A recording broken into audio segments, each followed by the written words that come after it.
ମୁଁ ରୂପା କହୁଛି। ହଁ ରୂପା ମ୍ୟାଡାମ କୁହନ୍ତୁ କୁହନ୍ତୁ କୁହନ୍ତୁ। ଆପଣ କୋଉଠି? ନାଇଁ ମୁଁ ଏଇଠି ବସିକି ତମ କଥା ଭାବୁଛି। ଭାଇ କଣ ଆପଣଙ୍କ ପାଖେ ଅଛି? ହଁ ଭାଇ ଏଇ ସାଇଟ୍ ରେ ବସିକି ଗଞ୍ଜେଇ ଟାଣୁଛି। ମତେ ବି ଟାଣିବାକୁ ଡାକୁଛି ଯେ, ହେଲେ ମୁଁ ତମ ପ୍ରେମରେ ପଡିଲାଠୁ ଆଉ ଗଞ୍ଜେଇ ଭଞ୍ଜେଇ ଟାଣୁନି। କାଳେ ଓଠଟା କଳା ପଡିଯିବ ତମେ ପସନ୍ଦ କରିବନି ସେଇଥିପାଇଁ। ଆଉ ତମକୁ ତମ ଜନ୍ମଦିନରେ ସେଦିନ ଯୋଉ ଗୋଟେ ପେଟି ବିୟର ଗିଫ୍ଟ ଦେଇଥିଲି, ଗିଫ୍ଟଟା ଭଲ ଲାଗିଲା ଟି?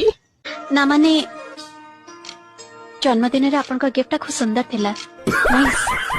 ହଁ ଲାଗିବନି କେମିତି? ସେଟା ଗୋଟେ ପେଟି ବିୟର ମୁଁ ପିଇଥିଲେ ତାକୁ 3 ଦିନ ପିଇଥାନ୍ତି, ଦେଇଛି ଆଉ। ଆଉ ତମକୁ ନିଶା ହେଲା ନା ନାଇଁ? ବହୁତ। ତା ଏକାଥରେ ପିଇ ପକେଇଛି ମାଗଣା ପାଇଛି ବୋଲି ତ। ଆଚ୍ଛା ଆପଣ ମତେ ଆପଣ ଡାକିବେନି?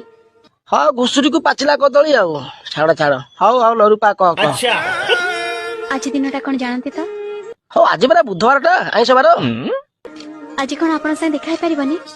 ହଁ ଦେଖା ହବନି କାହିଁକି ବା? ମୁଁ ତ ତତେ ଦେଖା ହେଇଗଲେ ଖାଲି ହାଁ ହାଁ ହଉଛି। ଖାଲି କୋଉଠି ଦେଖା ହେବି ସେ ଜାଗାଟା ମିଳୁନି। ଖାଲି କୋଉ ଜାଗାଟା ଖାଲି କହୁନୁ। रुक तेरे को बताते ସେଇଠି। ଓ ସେଇଠି ସେଇଠି। ଠିକ ହେଲା, ମୁଁ ଏବେ ଯାଉଛି। କେତେବେଳେ ଯିବି ଖାଲି ମତେ କହ। ଠିକ 5:30। ତା ସନ୍ଧ୍ୟା 5ଟା ତ? ସେତେବେଳେ ତ ପୁରା ବଢିଆ।